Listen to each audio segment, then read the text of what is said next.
In this quick video, I'm going to show you how to do a full factory reset on any Oral-B electric toothbrush, and it doesn't matter what model Oral-B that you have. So yes, you can reset them if you have it connected to Bluetooth on your smartphone. However, I'm going to show you a soft reset, and then I'm going to show you the hard reset, the deep one.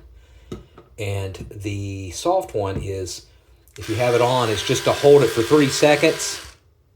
1, 2, 3 while it's off. All right, and then turn it back on. That does a soft reset. Now, to do a full hard reset, basically it resets the electronics inside of it, changes all the settings. What you want to do is put it on the charger, and it doesn't matter if it is not fully charged or not, or if it is fully charged, still keep it on the charger for 30 minutes while, of course, it's plugged in. And then after 30 minutes, what you're going to do is you're going to hold down the power button. And some Oral-B's only have one button, some have two, but this one is the power button's right there. And what you're going to do is you're going to hold down that power button while it's still charging on the charger stand for 15 seconds, and you're not going to let go.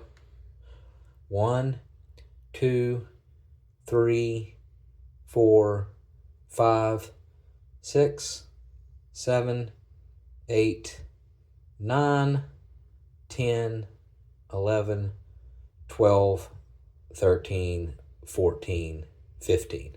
Now you see it turned red on this one. This is a 5000 Pro Smart, and that shows that it was reset. You might not have one that has that little LED light. That's okay.